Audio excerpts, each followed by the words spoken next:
23 years old, the first time I came in Japan, and everybody called me sensei, master. And I didn't believe it. They paid me a lot of money, they called me master. How good I is thought this? I was a big shot. And I thought, Italians are the best in service, in food, there is nothing up to us. We are number one. Then I went to Kyoto. And they take me to this beautiful Japanese ryokan. And there was the garden that I thought was a fairy tale, the red carp, there was so komakai, so specific.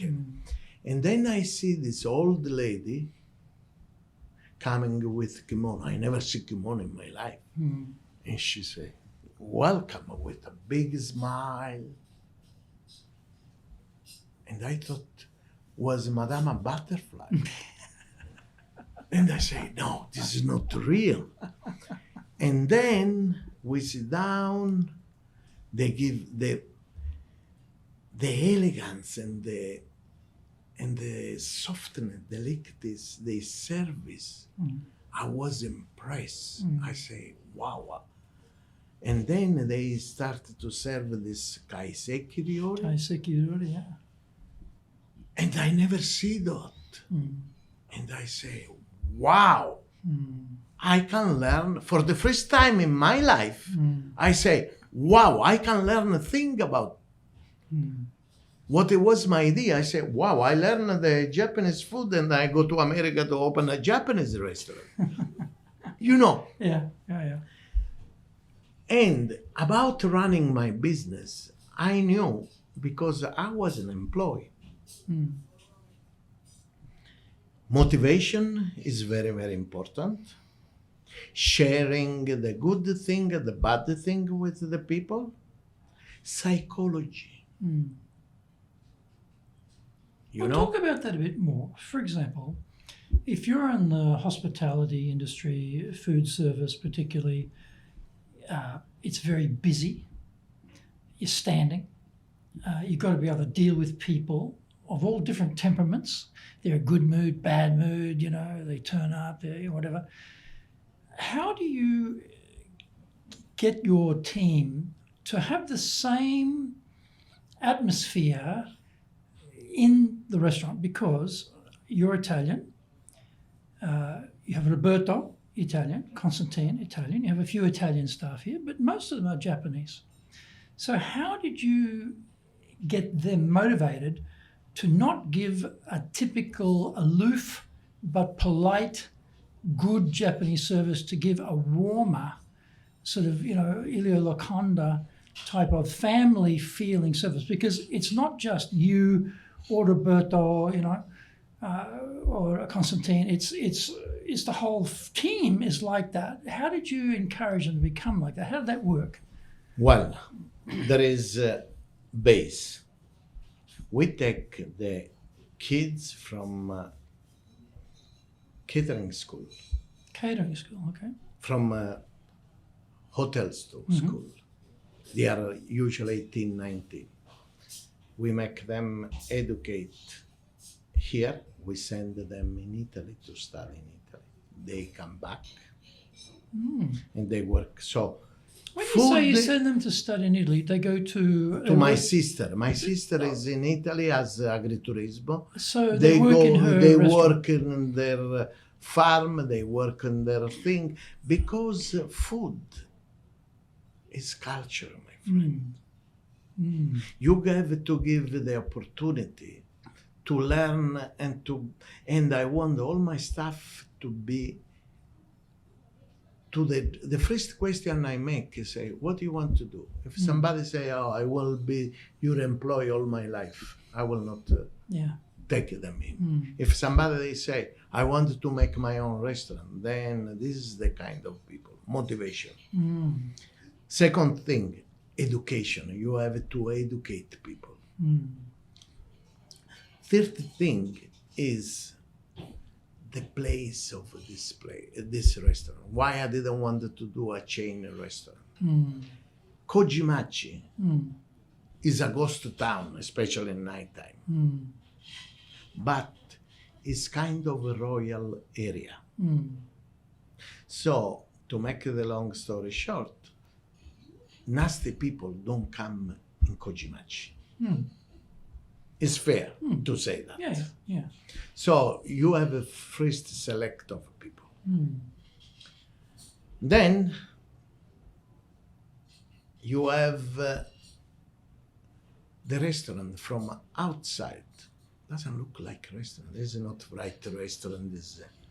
So basically, we are unknown. It's a secret place. It is actually, yes. 98% of our customers are repeat customers. Yeah, that's incredible. So let's just say I that don't again. need 98% repeater rate. Yes. There's so many industries, companies would be amazed by that. And in the restaurant trade too, that's incredibly high. Then, and the 2%, actually 1.6% is you bring your friend that doesn't know the restaurant. Yeah, that's true. The rest is people that read thing about Elio.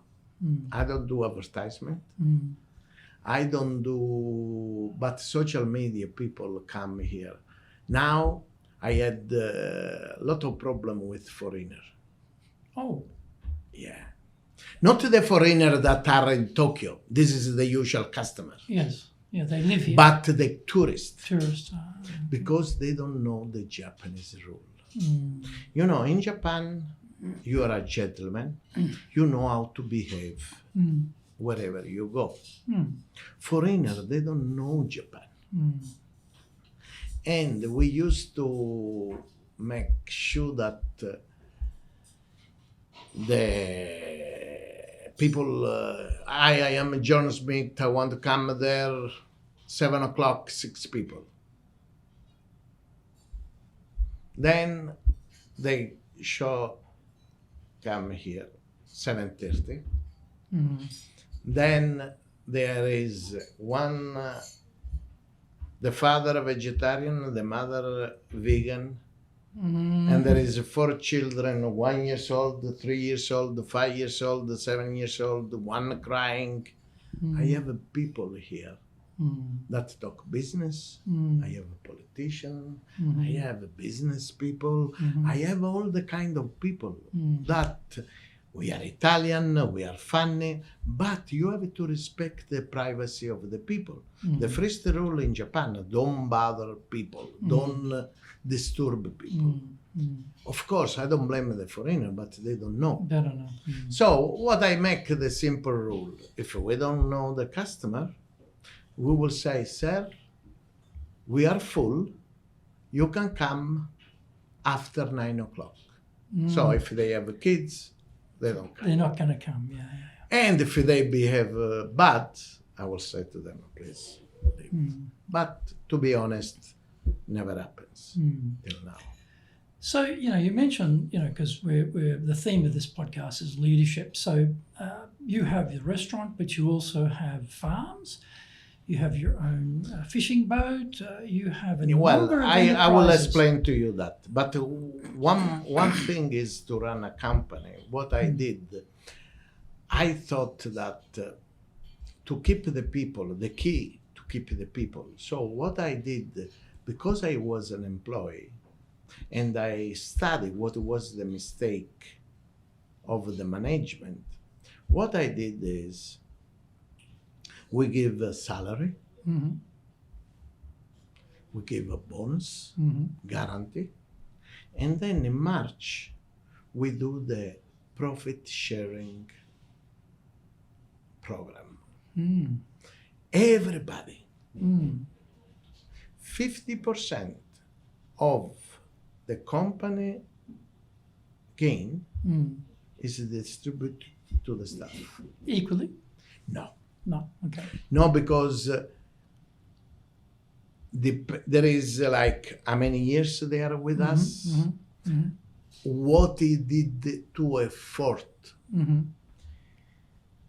I mean, how old is it, which position and everything. But there is an exception. I had the young 25 years kids that he did great to us, make a lot of money to the company.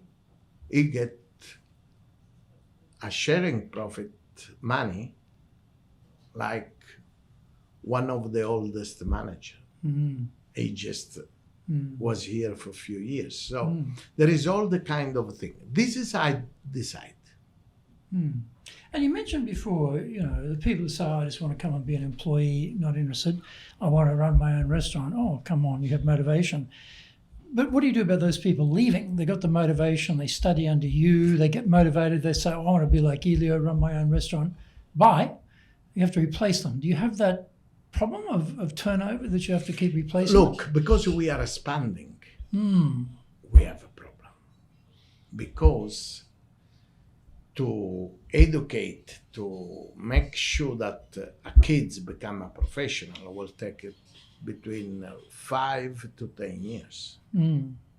And the competition is very high. So when I start, the first 5 years, few people, I become kind of famous. There was other restaurateur to come over and take my chef and other 2 people from the kitchen. Really? Offer them like 3 times the salary. Oh my goodness. This was a very tough time. So they're coming in, offering big money, take your people out? From 6 people, take 3 people. Oh, wow. And they want to destroy me because, the reality is,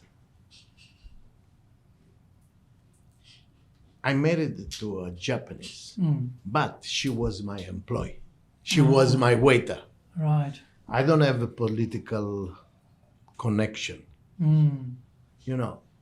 It's sad to say, but when I say I own this, everybody think, he married some rich family, the wife help him. So I had to make my own structure on my own family and my own people to protect me because I am vulnerable here. So, I mean, I don't know whether Germano is Germano is still my in the brother. kitchen? Germano now is is supervising everything. Right, and so you had Roberto, a cousin, I don't know, Constantine, is he a relative? I'm Yes. not sure. He is too. Yeah. So you have a lot of family in the business, right? Yeah, because when I started, I didn't have no money. So this is the key people that help me. But I treat everybody the same. I have my Japanese employee that are my family too, because, they come when I are 18, they get married when they're 30. I am the good father to the kids. I am the guarantor of the loan of the house. So it's kind of life. Is really, this is what I enjoy. What I started to do is, when I opened the restaurant, then we become good. And in restaurant, I had to expand to keep the people. So that's what you're saying there is... I cannot have 2 manager or 4 manager in a restaurant. Well, this is a problem with small businesses, right? It's a very flat structure. How do people go up? So if you want to keep people who are ambitious, you've got to provide some elevation. Exactly. They can go up in level. So you have to expand. So that's if one guy costs you $30,000 a year, and then 50, and then 100, you cannot have 4 people of $100,000 to run a 40-seat restaurant. So what I did, I realized that restaurant is the most dangerous things. Oh, okay. Restaurants are the most dangerous things. Why is that? Yes, because you don't own the building. You go and you find concrete to make pipe and the thing. And a small restaurant costs at least $500,000 to build from scratch. You run for 6 months, is losing money. You're losing $1.5 million easily, because you have to destroy the restaurant at the end. Yeah. at the end. Refurbish it. So this is too risky. So what I did So I always thought the training industry was the most dangerous, but now I see that yours is a bit more dangerous than mine. is dangerous. And what I did is we started with Giorgio Armani asked us to do catering when he did the first fashion show in Japan. And We by the did way, that. just for the viewers, there's a wonderful photograph of Giorgio in the foyer of the restaurant there. One of the many occasions I'm sure he's been involved. That was fantastic. But Giorgio is not just a customer. Giorgio is my lucky thing. Lucky thing. Yeah, I started this restaurant in November, and then nobody knew me. In January, came Giorgio Armani for lunch. Then he came for dinner. Then he came for lunch. Basically, lunch and dinner for a week. The Japanese hate me because they wanted to take him in fancy restaurant and everything. Because simple person, he come every day. And was first time in Japan. He came in Japan, and one night I take him walking out of the door. There was like 100 people. There was all the TV, everybody outside the restaurant, and I was next to him. Of course, he had somebody translation, but he said to me, "What did they say?" And I was there, and they start to talk, blah blah blah blah blah blah, and then they say, "You like Japanese food?" And he say, "The only food I eat is Elio." Oh, nice. Testimony. Next day, for the next 10 years, I was full. Wow. For 10 years. Wow. And when I did my first book, I wrote a dedicate to him because it's my savior. Because was really, really I think we hard. need a bust of, Giorgio in No. the foyer. We could all, And bow to it as we come in. I mean, I have is my Yeah, yeah. absolutely. And I will love him. But I realize what is beautiful about a restaurant. What I find fascinating is when people come in the ambience like this, they relax. In Japan, for business or for anything, you have to wear a mask all the time. But when they find a friendly guy like me, they take out of the mask. And in Tokyo, you cannot take the mask anywhere. That's true. Absolutely true. That's the food, the ambience, the people wishing. You have to be a little bit a psychologist. If you want to be successful as a leader, do the Leadership Training for Managers course. All companies need people who can both manage and lead. Leading people screams out for real skills in communication, dealing with all different types of people, being excellent at innovation, planning, delegation, handling mistakes, doing performance reviews really well, and inspiring and motivating the team. Do the Leadership Training for Managers course now in either Japanese or English. Leading is easy. Getting people to follow is the hard part. That is a great quote from Yogi Berra. Surprisingly, despite the complexities of leading here in Japan, everyone has to work it out by themselves. Foreign leaders want practical, applicable, expert advice. This is now available for the first time in history. Grab your copy of Japan Leadership Mastery on Amazon today and avoid the mystery, trial and error, especially the errors. On that point though, You own the business. Yes, You have family members in the business. yes, They're foreigners, they're Italians in Japan. They understand everything. Your kids have worked in the business at different times. Alberto served me as a waiter when he was younger, right, going through uni. How do you transfer that into the Japanese who work in the business so that they can also maintain that same level, that same mentality? Because, as a Japanese, I'm instantly going to feel a cultural barrier to act too friendly to a fellow Japanese. I'm going to, they're senior, they're older. I'm just a waiter. I can't be too familiar with them. How do you work that? Because that's quite a complex thing for Japanese to pull off compared to, say, foreigners.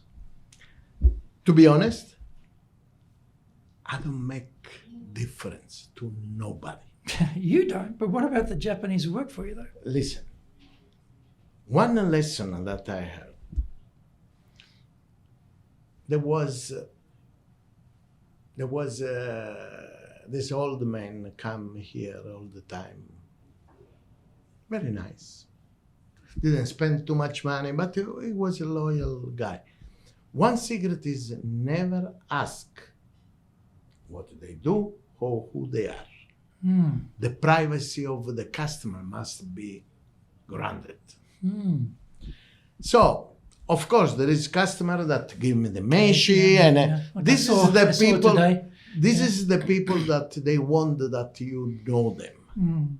But there is reserved people. Then this guy come frequently. One night there was Emmanuel Pratt. Emmanuel Pratt is the chairman of Louis Vuitton Group. He's the one that founded Louis Vuitton Group in Japan. I know him since I came in Japan. And he said to me, Elio, do you know him? I said, of course, he's my friend. You know his name? I said, no. It's Tsutsumi. Oh. I said, Tsutsumi. His name is Tsutsumi? He said, yes. Who's Tsutsumi? Yeah. Is Nippoichi. Is a Japanese #1 wealthy person. I said, really? Yeah. Oh, that's good to know. Tsutsumi brothers, right? Yeah. The novelist. And because he's a friendly guy, one night I say, look, I find out who you are. Yeah. You have a hotel, they have the Prince Hotel chain, they have a restaurant, they have everything. Everything.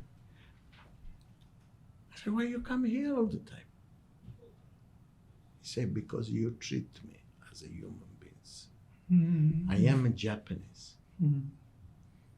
If I go somewhere and people bother me, I have to bother them. I can't relax. I am 75 years old. Yeah. When I want to relax, I come to Elio, you touch my shoulder, you treat me like a human being.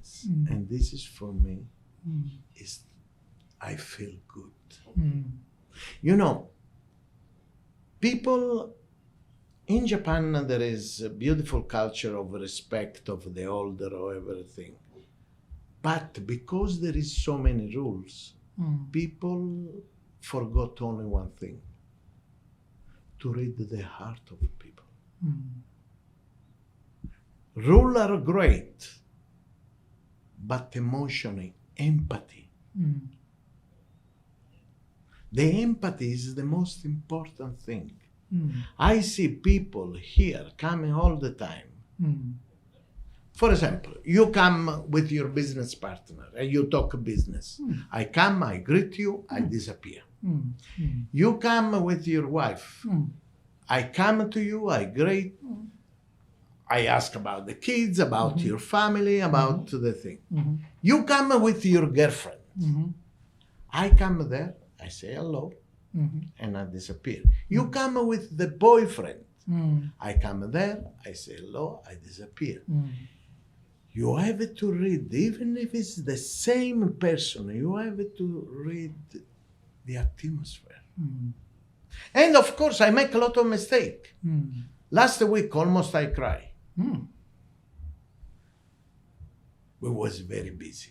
I come in, I go table by table. Mm-hmm. And then I see this two-seat table with an old person and a young girl Mm-hmm. chatting each other. Mm-hmm. So I read the situation. I said, better I don't go to bother them. Mm. I know the customer. They come here.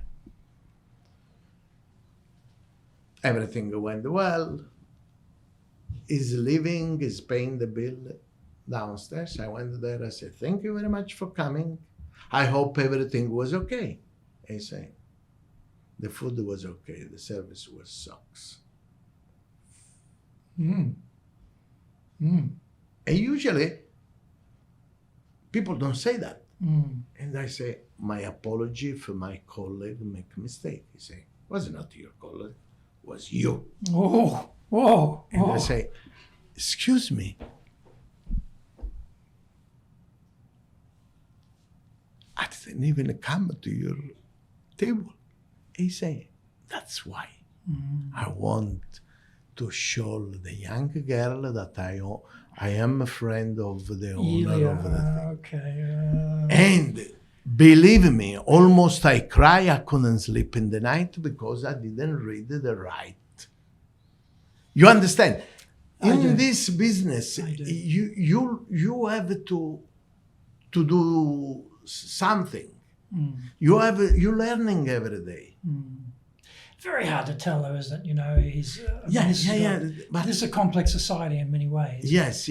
I thought, Well, you got the wrong call on that one, you know, but that's probably a rare but one. it still hurt. Yeah. And I tell you one thing. My secret to love, because the secret of the restaurant business is you have to love the people. If you don't care about people, then don't do this job. But that's an interesting point, you know, Elio. I meet a lot of people in the service sector. I meet, for example, I meet a lot of people who are HR in companies, and you can tell they fundamentally don't like people. And I often ask myself, what the hell are you doing in this industry? It's a people business, like the training business. If you don't like people, you shouldn't be in the training business because it just doesn't match. You've got to have empathy and like people to be successful in these people businesses, right? But sometimes people wind up in people businesses who should be prison guards, which is their real best job. They wind up in the wrong business. But thinking about, I want to ask you the question, like, you know, you started one restaurant here and you didn't create a chain, you mentioned that. But you created other businesses. So my question to you this is, how do you scale businesses where there's only one of you and you have to at some point start delegating authority to other people to run parts of the business for you? How did you manage that transition from being the total one-man band, you run everything, you got fingers on all pulse points, total control, to having to actually let go and let other people run parts of the business? Because that's a big transition from, you know, owner to someone who's now running a very complex structure. So I started with 6 people. Now I have 150. Wow, 150. Gee. In 6 different companies. 6 different companies. Okay, well, so how do you run that? I explain to you. So I started with the restaurant, then I make the cafe and the catering business. Then I make the deli, all this kind of thing. And this is one. When my second son was 3, we find out that it was chemical allergy. In 2003, 2004. And that's affected my life. Because in Japan, everybody talk about organic food. But they all, with all the respect, are all BS. Because the standard here of organic food. You know what they call that in Australia? A spud is a nickname for a potato. They say rub the spud in the mud, so it looks like it's organic. They call that rub a spud in the mud for fake organic. You know, I didn't do for the PR. I did for medical reasons. So I start to farm. Then in 2011, there was Fukushima problem, radiation problem. And I say, no, I have to move. So I start in Hokkaido.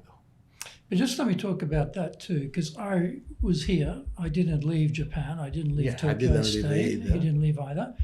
And I was coming here, and I still remember, Mikata-san was going to the market with the Geiger counter. Geiger counter, running the Geiger counter over the product before he's buying it for the restaurant, because you worry about the clients, And I don't think there were too many other guys down there at the market running their Geiger counters over the leafy vegetables or whatever to check on the radiation, And that, I remember that at the time thinking, wow, that's impressive, like that thinking, that attention to detail, that thinking about, well, we have to make sure, because I remember the agricultural cooperatives, I read this in the press saying, well, look, we have to ship the food. We have to ship the food. Otherwise people are going to get paid. So too bad if it's got radiation on it, we have to ship the food anyway. And it's like no point of cutting off radiated food at the industry level because they're all worried about money. At least in your restaurant's case, you were taking it very seriously. So when you talk about food allergy, chemical allergy, taking care, I know from my own experience, having been here at that time, how you took care of the food we were eating as guests in the restaurant. So that I understand what you're saying. But the point is, all of us make a mistake, but we have to take care of each other. This is a circle of life. And to stay in the restaurant for 12, 15 hours a day, if I cheat you, I lose motivation. When I make something, I give it to you. I am so proud. Any product. And even, I tell you a secret. Each customer, I check if he left food. Yeah. If they left food, I go crazy. And, Japanese, nakipai, this and that. Yeah. I don't care. And everybody said to me, Elio, just relax, there's too much food or something, because we are generous in our portion. But that thing, that spirit, I swear on myself, till the day I get offended if people leave food on the plate, I will do this job. If one day I see the food left food on the plate, I don't care, then I will quit. Another thing, another secret, I never see how much people spend. I don't want to know if you are 5,000 yen customer, 10,000 yen customer, or 100,000 yen customer. Because when I see you, I have to see the person, not the customer that spend money. That's interesting, isn't it? Because in a lot of industries, people are very much judging how they will treat you based on how much you spend, and how nice they are to you based on how much money you're worth to the company or to them personally based on how they're paid. So that's interesting. But coming back to, how did you bridge out of being sort of like a one man to having 6 companies in different industries, geographically spread around too, to be able to let go and let other people run parts of the business for you? Because for a lot of people, that's very hard to do. They get to a certain size, they can control it. Then when it grows a bit bigger, they can't control it, they suffer, they struggle. They don't know how to delegate, or they don't know how to have people accountable or have them empowered. How do you manage that? That's my way. I don't know if it's a secret or not, but my way is you take the people who work with you and the concept and the view of life you have. Then people has a skill to make the best food. People has the skill to make great salesmen. People has a skill of management. Let's say in 50 people that are middle high management, you have just 5, 6 that has the potential to do. Then you make them in charge for something, grow up. In my case, why 6 company in 30 years? Because I open company that every 5 years. You know why? To open a company, you need the cash. So for 2 years, I put the cash. For 2 years, the cash has to come back. Another case, I close the thing. After the money are back, 2 years to make a base for next business. In the 50 years, you open the company. I don't do that. Oh, I am in the food business tomorrow. I am in the software, and tomorrow in the thing. I do only food business because I have knowledge of the food. The biggest challenge I did with the Fattoria Bio, the cheese factory, because I didn't have the fund. I had to sell the house that I bought for my family, but I really needed to do this. Was my dream, was a challenge, because if somebody said to me, you cannot do this, this is the time I will do it. If somebody say, oh, do it, it's easy, I am not interested. Why is that? Why are you like that? Because I need the challenge. People say, oh, you can never own a company. I opened my own company, I own my own company. Then when the cheese was, the biggest thing was I did the catering, doing well for 10 years. I realized that to rent a place with the catering, you have to update your machinery, your cook and everything all the time. So I rented this place, I bring the technology from Italy. Japanese owner say, no, you cannot bring this oven, you cannot bring, that's sabunai, this, you have to buy something. I have to be different from my Japanese competitor. So I have to use my Italian know-how to make better. So what I did, I bought a building. That's the best solution. I was not intention to buy a building. And because of logistic, because catering is not lunch and dinner. You do 5 catering in the weekend, and you do 0 Monday or Tuesday. One day you have 4 catering, one day you have 0. So, logistically, it has to be in the center of Tokyo. So I have to find a place in center of Tokyo. In center of Tokyo, there is no central kitchen or catering center. So I had to buy a building. I bought the building 2010 in November. I spent all my private money to renew, to make first floor, all catering center. From second floor, we have 12 apartments, rent out, this and that. I opened on March 1st. I had full reservation till September. I thought I was a genius. Looking good. 10 days later, we have the Ducati party in American Club, 650 people. March 11, from 6 o'clock. We never did it.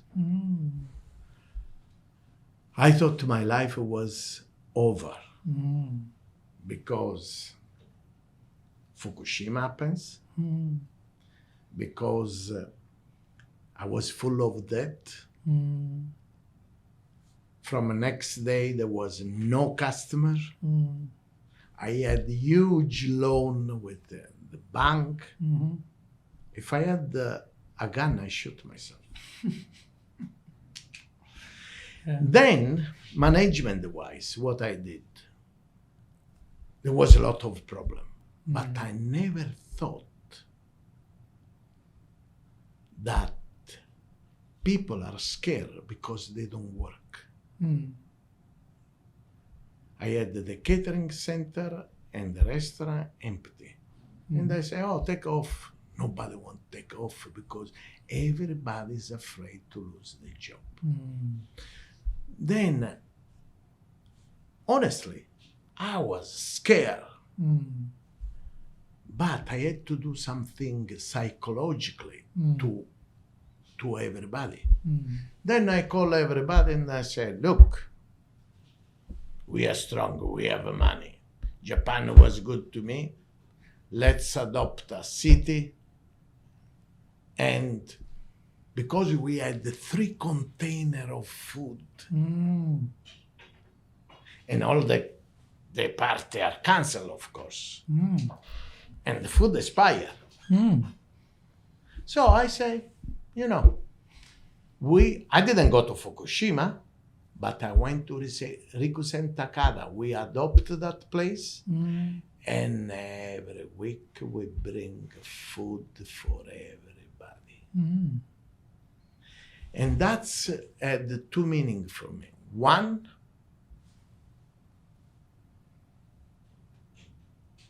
I used that because of my staff was preparing food, was working, they was feel good about to help other Japanese. Me, because the food that I had didn't cost me anything. I was keeping the staff busy, and I feel good to do something about Japanese. What I didn't expect, as a foreigner, I had a lot of frustration, I was mentioned before. You know, we are in Japan, we are treated with respect and everything, but, you know, many times happens, you have a discrimination. And because I didn't come here because I want to come in Japan, I say, okay, once I will do everything,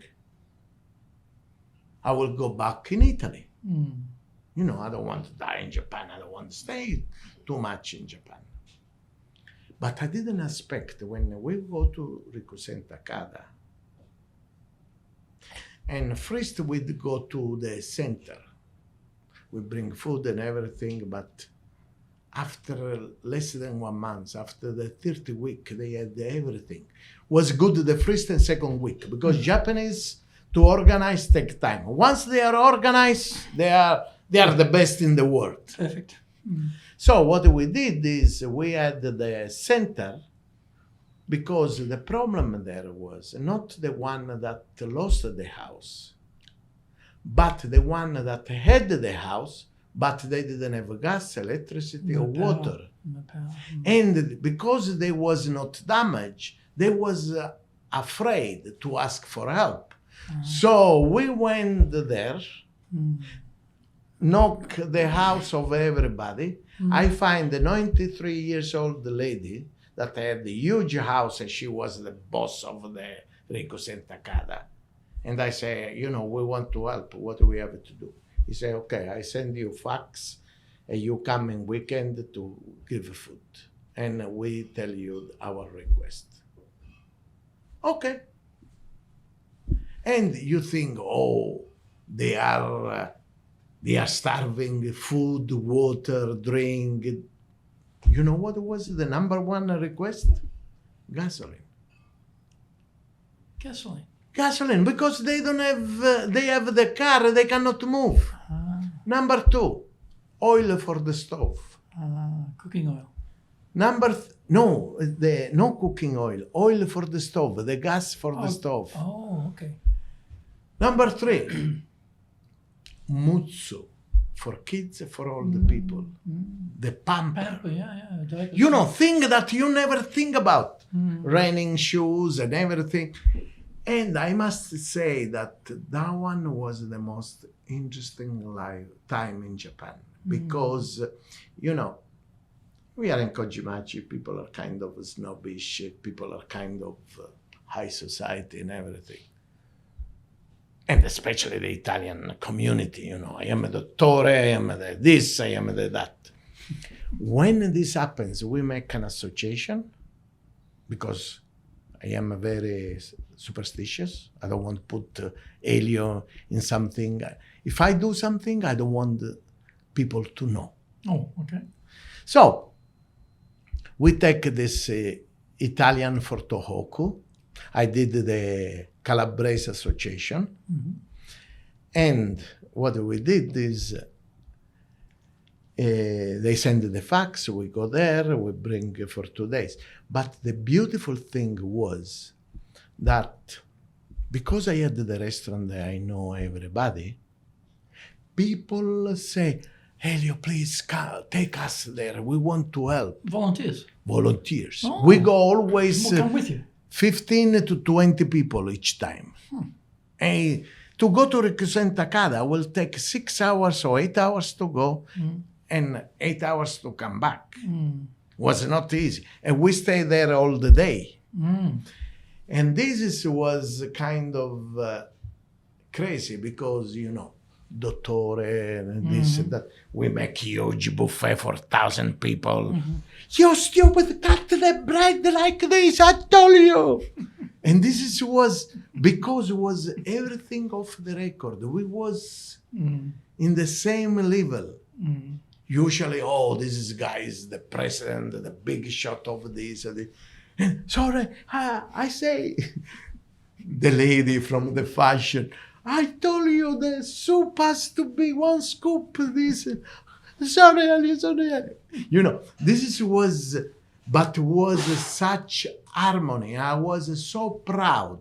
You know, in Italy we say miracolo Italiano. You know, when something amazing comes. This was one of that moment. Was a miracle to put all team. Because when really time get tough, Italian people has the speciality to get together. But what was the biggest change was, you know, these people lost their house, the kids, you know, there was not something. But we tried to do everything, and people give us gift and everything and cry. And, you know, I thought always Japan had all this barrier, cold and everything. And as a foreigner, I tell you the truth, I always felt like a Rolex. People give you compliment and everything, but they don't use every day. This is what I felt. I felt like a jewelry in Japan. People love it, respect it, but they don't care. When I went there, I had all this frustration because of these people. For the first time, I was feel part of Japan, because before I was always an outsider. Then, when everybody tried to run away from Japan, and because the Japanese government gave me a lot of money, not to give me, rent a lot of money, never get 1 yen, but they give me.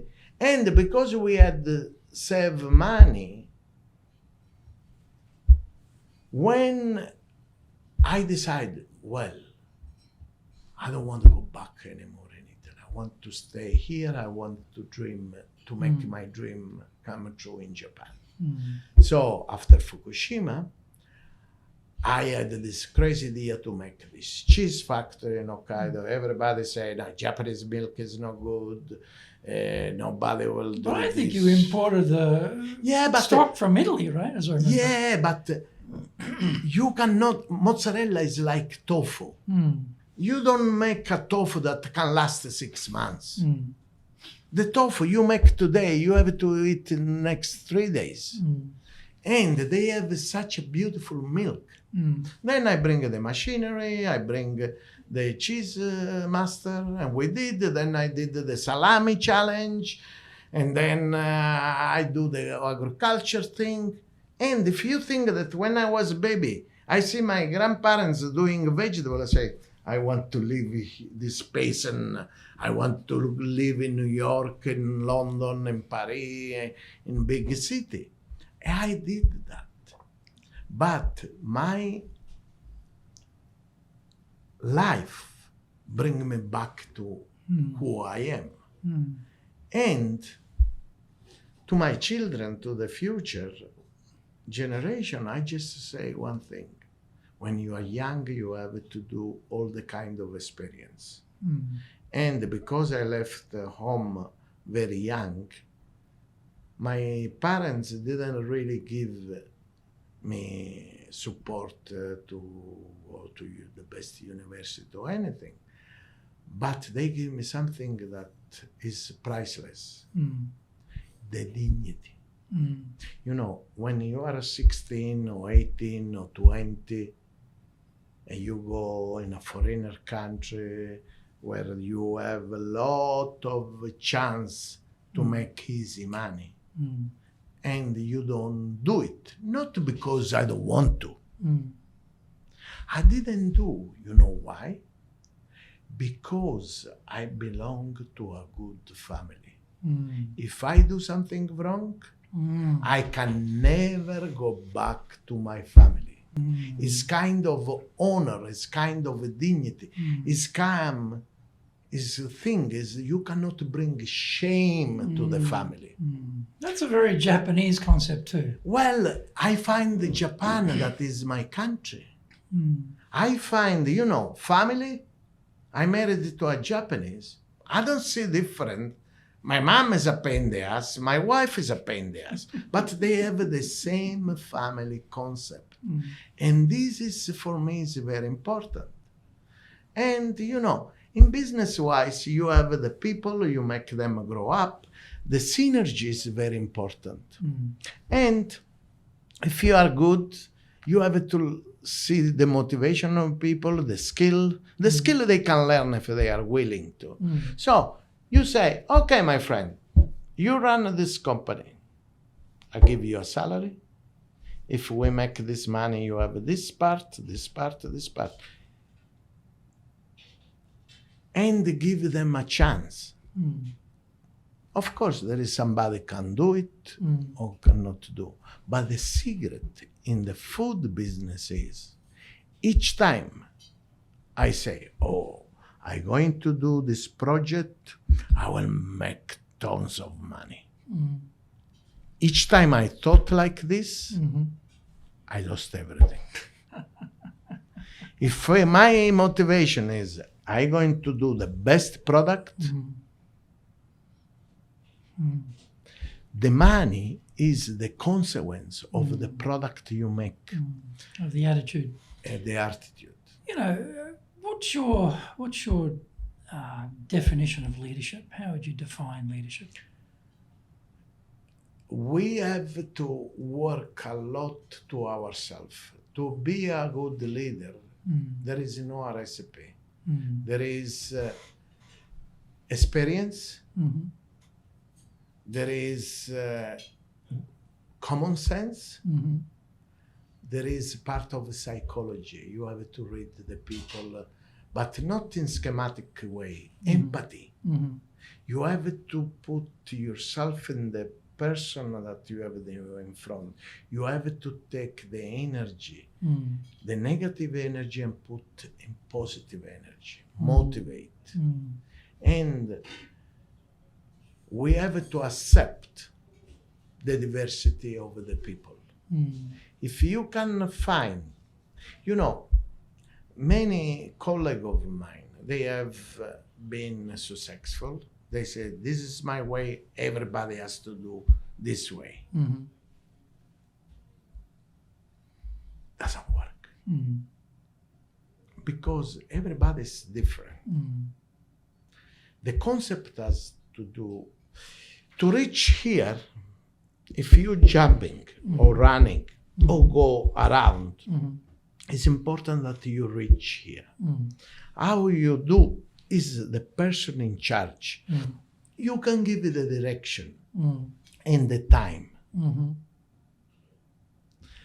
And you have to find the motivation, you have to find the effort, you have to find, because there is people that they can do very easy, naturally, and they don't know how. There is people that spend all their life to think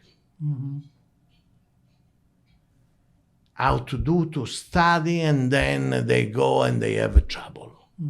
So leadership is to take care of everybody how you take care of yourself. But to teach, my father always say, who doesn't know teach, who does know doing. So better for a leader to learn and to make experience of what they talk. You know, this is my own thing. I have young people, less than 30, to come to advise me. To advise you. Okay. And I welcome them. And they are really good because they study, they know the thing and everything. But they are like a program, a computer program that tell you what to do.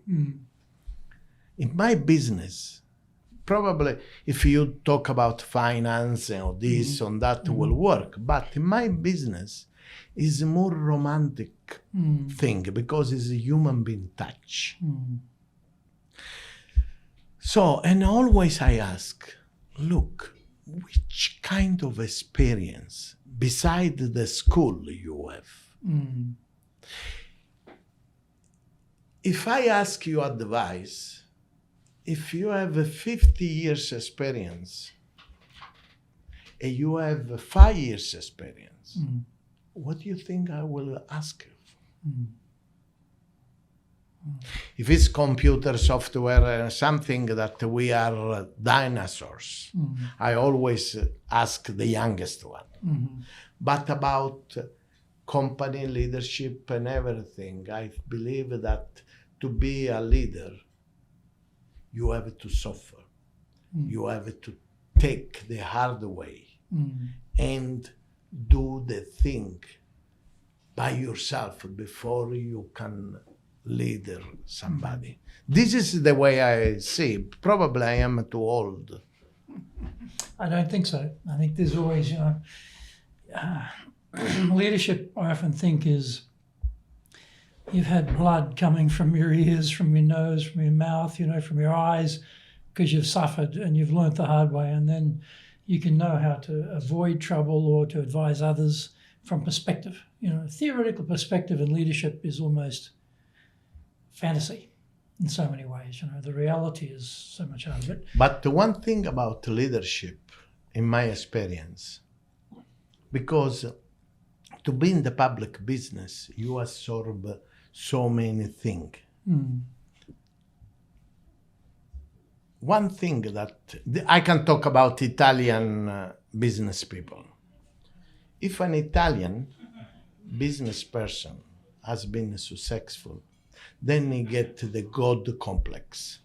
God complex? Okay. He know everything. Okay, right.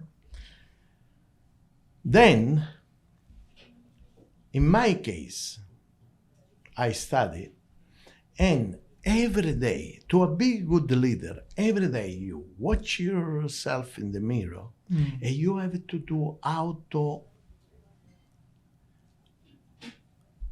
you say in English, this is autocritica. You have to criticize yourself. And then you have to be honest with yourself, because one of the main problem is we lie to ourselves, not to others too, but to ourselves. This is wrong. You have to, in my structure, what I do, to put the people together, leader don't want the people around them that they know more than him. Yeah. This is the cancer of leadership. Because there is jealousy and there is afraid that they take your place. This is the opposite. If I see myself in the office, I never like to work normally I don't like to work with a woman, because my business is male, and because in the job I don't care if you're a woman, man, gay, I treat same everybody, but the women are much smarter than the men. When I get angry with a woman, they cry, then they go to the cook's son and they say, oh, Elio was bad to me, and everybody, oh, Elio is a bad person. And that's make me furious, because women know how to manipulate, because are smarter than men. Then I realize that in the last 10, 15 years, women become much stronger than men, and much smarter. So I had to convince that I don't want to be with a woman because it's mendoxai. Then I realized that they are much better than the same age male. Then in the management place, I have only women now. Oh, okay. For a macho like me, you never believe it. But because to be a leader, you have to recognize who is good. Because if that person is good, your life will be easy. You can do much more. Then another thing is, I don't have a formal education. I don't speak Japanese 100%. Then I put all around me the people that has that specificity. If I don't have to make myself stronger, I have to have people that give me that. And a leader, of course, has to give a direction, has to take care, it's not easy. But you have to give up your ego and make sure that you put the right people in the right place, even if your seat is in risk. If you can be able to do, you are a great leader, I believe. We could go on for hours, Elio. I think. Sorry, I talk too much. I think we need to pull it up here. But it's been fascinating, as always. Thank you very much. I hope it was not too boring what I say. No, your whole story is just amazing and fascinating. And please join us again. Thank you very much. Our next episode of Japan's, Ciao, amici. Yeah, of Japan's top business interviews.